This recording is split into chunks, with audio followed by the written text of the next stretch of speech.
Morning students, कैसे हैं आप सब। और मुझे उम्मीद है कि जो मैंने अभी तक आप लोगों को बताया है वो आप लोगों को समझ में आ गया होगा। विकारी तो मैंने चारों बता दिए थे, संज्ञा, सर्वनाम, क्रिया, विशेषण। और अभिकारी शब्दों की श्रृंखला में क्या था आपका क्रिया विशेषण, जिसके मैंने चारों भेद आपको बता दिए थे।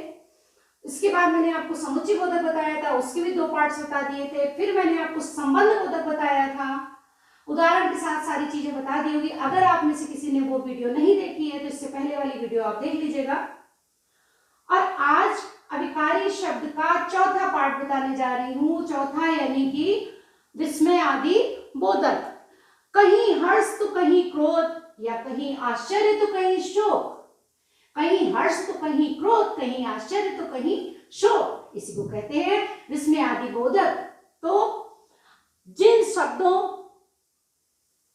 शब्दों में हर्ष, शोक, आश्चर्य, घृणा, उल्लास, ग्लानि, विषाद इत्यादि का भावावेग प्रकट हो तो उसको कहते हैं विस्मय आदि बोधक। आई होप आप लोग को विस्मय आदि बोधक भी समझ में आ गया होगा।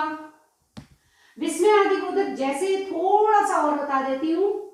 बाप रे, अरे, वाह, छी, हाय, होशियार।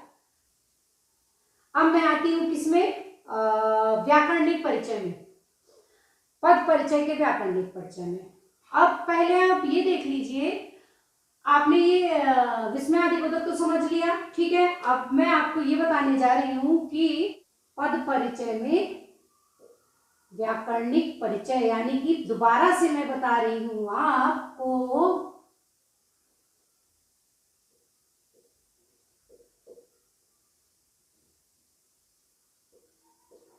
पद परिचय का व्याकरणिक परिचय, ठीक है। क्या होता है, क्या क्या हमें देखना होता है किसी भी पद परिचय में। कोई शब्द अगर आपसे पूछा जाए कि इसमें क्या क्या व्याकरण है, कौन कौन सी व्याकरण है, तो आप क्या बताएंगे। सबसे पहले उस शब्द में देखेंगे आप संज्ञा है कि नहीं। अगर संज्ञा है तो उसमें क्या है, उसमें क्या क्या बताना होगा। अगर कोई शब्द संज्ञा है पद परिचय में तो आपको उसमें क्या बताना होगा, संज्ञा का प्रकार, लिंग, वचन, कारक। इसके बाद आप देखोगे उसमें सर्वनाम है कि नहीं, तो सर्वनाम में भी आपको यही बताना होगा, लिंग, वचन, कारक, प्रकार। विशेषण में भी आपको यही बताना होगा, लेकिन विशेषण में एक चीज और बतानी होती, क्या, विशेष्य। अच्छा, ये समझ लीजिए, विशेष्य किसे कहते हैं, जिस पद की विशेषता बताई जाए। जिस पद की विशेषता बताई जाए उसको कहते हैं विशेष, ठीक है। अब आता है क्रिया। क्रिया में ये तो बताते ही है प्रकार, लेकिन क्रिया में एक चीज, 2 चीजें जरूरी होती हैं। क्या चीज, क्रिया, क्योंकि क्रिया काम हो रहा है तो क्रिया में क्या चीज जरूरी होता है, काल, किस समय हो रहा है, और वाच्य। और क्या चीज बतानी होगी, क्रिया विशेषण। क्रिया विशेषण में क्या, जो मैंने क्रिया विशेषण के 4 प्रकार बताए थे, और विशेष्य। विशेष शब्द कौन सा है क्रिया विशेषण में, ये बताना होगा। और क्या बताना होगा, संबंध। तो संबंध में क्या, 2 पदों, पदबंधों, वाक्यों को जोड़ने का कार्य जो करता है उसको संबंध बोधक कहते हैं। समुच्चय बोधक में किन पदों को वो जोड़ रहा है उसे समुच्चय बोधक कहते हैं। समुच्चय बोधक के भी मैंने आपको 2 विभेद बताए थे, समानाधिकरण और व्यधिकरण। अब आते हैं विस्मय आदि। विस्मय आदि में मैंने आपको अभी भी ये बताया है। अब आते हैं हम इनके उदाहरणों में, ठीक है। सबसे पहले उदाहरण आप देखिए। अब ये तो आप समझ गए हैं, इसको मैं आप पर रख कर दूं, चलिए अभी छोड़ देती हूँ। व्याकरणिक परिचय। व्याकरणिक परिचय का पहला उदाहरण मैं आपको बता रही हूँ। मोहन चित्र बनाता है। मोहन चित्र बनाता है, इसमें आपको सबका देना है। मोहन चित्र बनाता है, ठीक है। तो मोहन का सबसे संज्ञा, तो आप क्या लिखोगे, संज्ञा। कौन सी संज्ञा, व्यक्तिवाचक, किसी व्यक्ति का नाम है ये, ठीक है। और संज्ञा के साथ मैंने आपको क्या चीजें बताई थी, लिंग, वचन, कारक। तो कारक कौन हुआ, मोहन, करता हुआ। लिंग, लिंग क्या हुआ, मोहन, पुल्लिंग हो गया। और मोहन क्या है, वचन क्या है मोहन, एक वचन, क्योंकि वो अकेला है। ये समझ में आया? सारी तीनों शब्दों का मैं बताऊंगी। तो मोहन का मैंने बता दिया, क्या है, संज्ञा है, व्यक्तिवाचक है, कर्ता है, पुल्लिंग है, एक वचन है। ठीक है। अच्छा, एक चीज और, ये कौन सी क्रिया का कर्ता है? कर्ता तो मैंने बता दिया, लेकिन कौन सी क्रिया का है? तो आप एक चीज और लिख सकते हो उसमें, बनाता है क्रिया का कर्ता। ठीक है, बनाता है क्रिया का कर्ता। मोहन मैंने आपको बताया। दूसरा शब्द है आपका चित्र। तो चित्र क्या है? चित्र क्या है? चित्र संज्ञा है, सर्वनाम है, विशेषण है, क्रिया है, क्या है? तो चित्र भी संज्ञा है। कैसे संज्ञा है? क्योंकि उस चित्र का कोई नाम नहीं है, तो चित्र क्या होगी यहां, जातिवाचक संज्ञा, जातिवाचक संज्ञा। अब जब मैंने आपको बताया संज्ञा बताते हैं तो क्या क्या बताते हैं? एक वचन, लिंग, पुल्लिंग होगा, और चित्र क्या है, बनाता है क्रिया का कर्म, बनाता है क्रिया का कर्म है। काम हो रहा है, कौन सा काम बनाता है, क्या चीज है, आपको पता चल रहा होगा। बनाता है क्रिया, बनाता है क्रिया। अब चूंकि चित्र बनाता है तो क्या, कौन सी क्रिया हो गई है, सकर्मक क्रिया। और मैंने आपको क्या बताया था, आपको क्या बताना है, वाच्य और कर्तवाच्य, क्योंकि मोहन बना रहा है। कर्तवाच्य, बनाता है वर्तमान काल,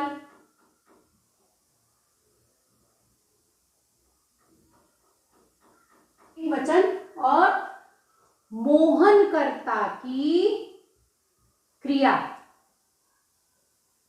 कौन था यहां पर, मोहन चित्र बनाता है, तो मोहन करता है, उसकी क्रिया कौन सी है, बनाता है, कर्ता की क्रिया।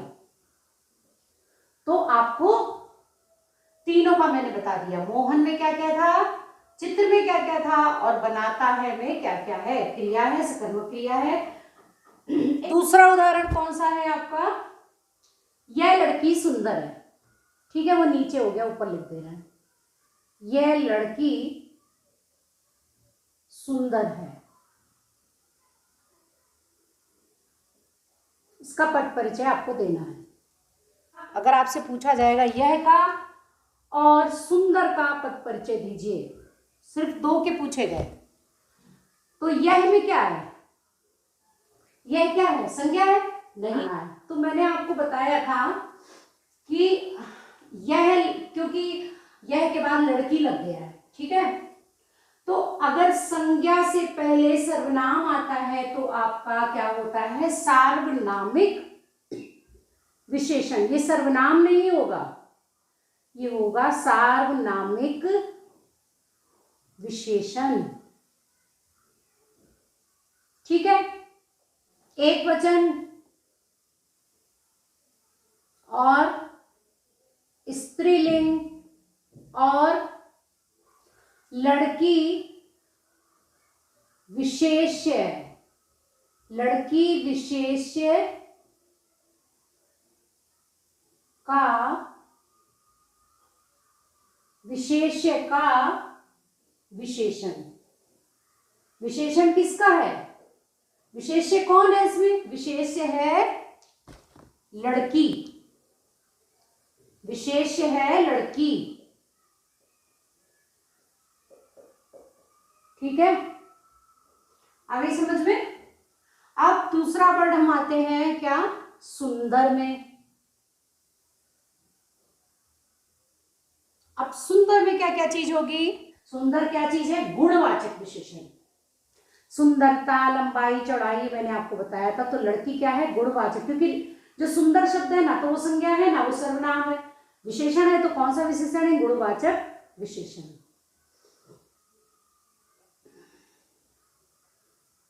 ठीक है, एक वचन, स्त्रीलिंग और लड़की विशेष्य का विशेषण। अभी इतना समझ में आया? दो आपको उदाहरण बताए। तीसरा उदाहरण हम बताते हैं आपको, क्या? मोहन धीरे धीरे चलता है। मोहन धीरे धीरे चलता है। अब इसमें आपको क्या बताना है? इसमें आपको धीरे धीरे का बताना है। धीरे धीरे क्या है? मैंने आपको बताया था, सबसे पहले देखना संज्ञा है कि नहीं, फिर देखना सर्वनाम है कि नहीं, फिर देखना क्रिया है कि नहीं, फिर देखना विशेषण है कि नहीं। तो ना तो ये संज्ञा है, ना सर्वनाम है, ना क्रिया है, और ना ही ये विशेषण है। तो कहां पर हम आ जाएंगे सीधे? ये है क्रिया विशेषण। क्यों? क्योंकि चलता है क्रिया की विशेषता धीरे धीरे। ठीक है, तो धीरे धीरे में क्या है?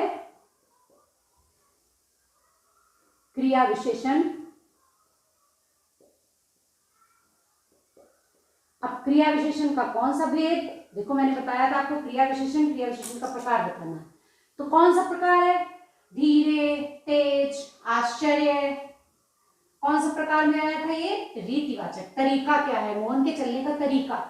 तो कौन सा आ जाएगा ये? रीतिवाचक क्रिया विशेषण। ठीक है, अब किसकी विशेषता बता रहा है? चलता है क्रिया की विशेषता।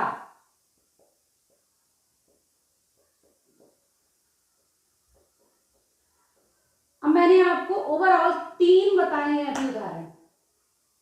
चलिए एक उदाहरण और देख लीजिए। मेरी छोटी बहन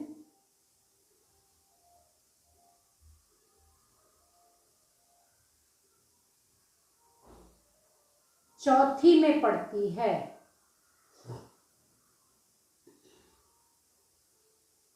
ठीक है, अब अंडरलाइन किस में है? और चौथी में पढ़ती है। अब सिर्फ आपको पद परिचय किसका देना है? 2 का। तो छोटी क्या चीज है? छोटी क्या है बताइए? छोटी विशेषण है, तो कौन सा विशेषण है? गुणवाचक विशेषण। गुणवाचक विशेषण। ठीक है, और एक वचन है और स्त्रीलिंग है।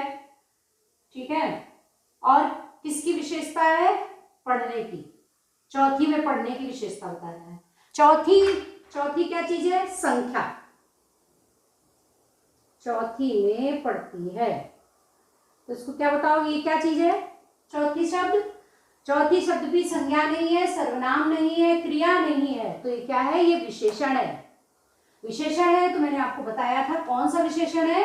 संख्यावाची। ठीक है, ये भी विशेषण है और कौन सा है? संख्यावाची। ठीक है, मुझे लगता है और उदाहरण की आवश्यकता आपको नहीं है। पद परिचय के मैंने उदाहरण बता दिए, विशेषण का बताया, संज्ञा का बताया, क्रिया विशेषण का बताया। और चलिए एक और देख लीजिए। छत के ऊपर बंदर है या बंदर बैठा है। अब यहां अगर अंडरलाइन होती है के ऊपर, तो आपको याद होगा के ऊपर, के नीचे, के सामने मैंने आपको क्या बताया था? वो था आपका संबंध बोधक। ठीक है, अभिकारी शब्द में आएगा ये संबंध बोधक। किससे किससे संबंध है?